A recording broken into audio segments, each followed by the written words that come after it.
Friends welcome है आप लोग का अपना यूट्यूब चैनल ओरिजिन मैथ्स में माय डियर। आज अपन लोग जो डिस्कस करने वाले हैं वो है आपका area of an equilateral triangle. ठीक है ना। इक्विलेटरल ट्रायंगल का एरिया क्या होता है। ठीक है, तो हम लोग जानते हैं कि किसी भी इक्विलेटरल ट्रायंगल में जो साइड होता है वो क्या होता है आपका इक्वल होता है। ठीक है ना। और इसका जो एंगल होता है ये भी क्या होता है आपका इक्वल होता है।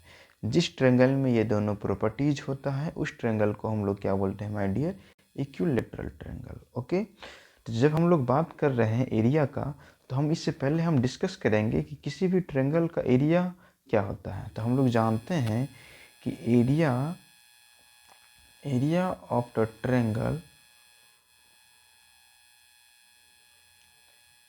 एरिया ऑफ द ट्रायंगल होता है आपका half into base into height. Okay, क्या होता है आपका half into base into height.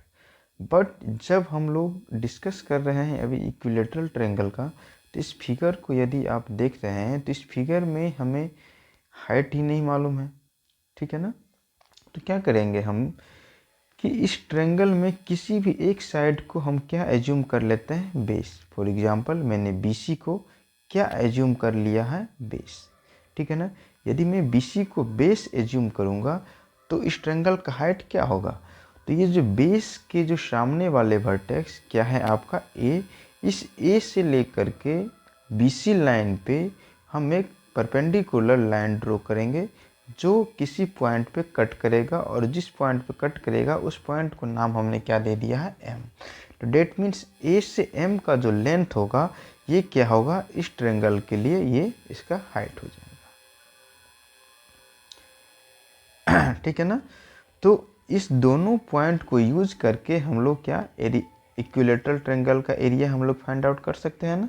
तो क्या हम लिख सकते हैं ना, एरिया ऑफ ए ट्रायंगल या फिर area of a equilateral triangle equals to half into base. Base हमने किसे एज्यूम किया है, BC को, और हाइट जो हमने डिफाइन किया है वो क्या है आपका AM।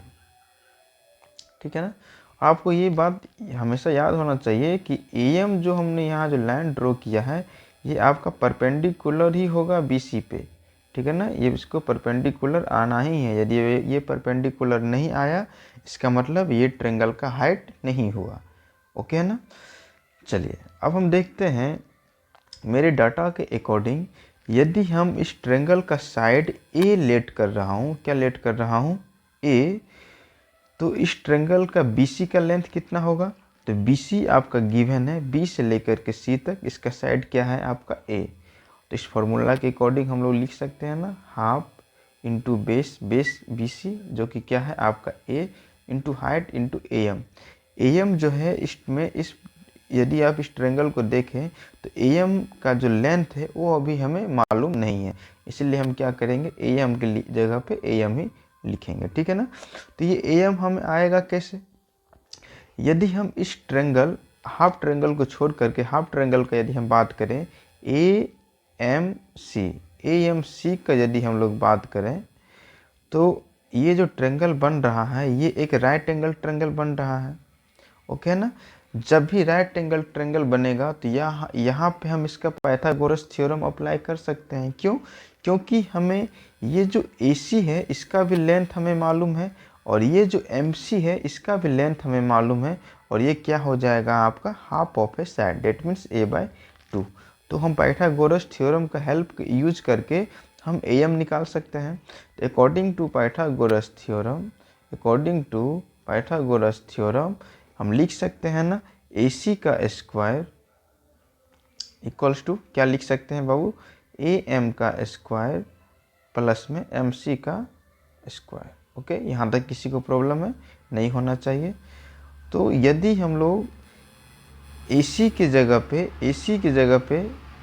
AC का लेंथ कितना है A, AM का लेंथ कितना है ये हमें फाइंड आउट करना है, और MC का लेंथ कितना है, तो MC है आपका A/2। तो हम लोग यहाँ से लिख सकते हैं ना, A square equals to AM का स्क्वायर प्लस में A/2 2 का स्क्वायर। ओके, यदि हम AM को LHS में लाएं तो हम यहाँ से लिख सकते हैं ना, AM square equals to A square minus A square by 4, और ये यदि सेट जाएगा तो इसका साइन क्या हो जाएगा, निगेटिव हो जाएगा। ओके, यदि आप इसे सॉल्व करें नीचे में क्या आएगा, LCM 4, तो ये क्या हो जाएगा आपका 4A का स्क्वायर माइनस में A का स्क्वायर, जो कि किसके इक्वल है, आपका AM के स्क्वायर के इक्वल है। तो यहाँ से क्या हो जाएगा, AM का स्क्वायर इक्वल्स टू आ गया 4A square minus A square, तो कितना आ गया आपका 3A का स्क्वायर डिवाइडेड बाय 4। यदि हम दोनों साइड रूट करेंगे माय डियर, तो क्या हम यहाँ पे लिख सकते हैं AM इक्वल्स टू, यदि हम रूट कर रहे हैं तो रूट अंडर 3, A का स्क्वायर का रूट करेंगे तो A बाहर आएगा, और 4 का रूट करेंगे तो 2 बाहर आएगा, इतना unit.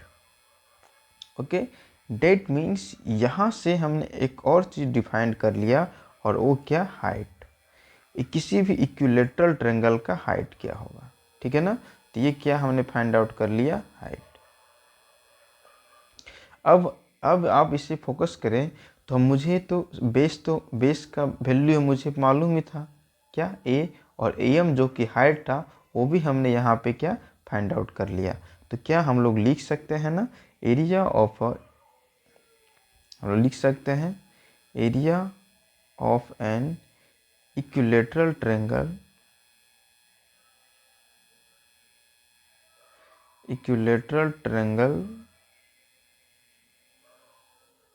Equals to half into base का वैल्यू क्या था A, और इंटू हाइट का वैल्यू हमने कितना फाइंड आउट किया है, √3/2 इंटू A। यदि आप इसे मल्टीप्लाई करेंगे तो 1 इंटू √3 क्या हो जाएगा आपका √3, 2 इंटू 2 ये क्या हो जाएगा 4, और A इंटू A ये क्या हो जाएगा A स्क्वायर, इतना यूनिट का स्क्वायर। तो हमने क्या फाइंड आउट कर लिया कि area of an equilateral triangle क्या होता है आपका √3/4 इंटू A का होल स्क्वायर। ओके,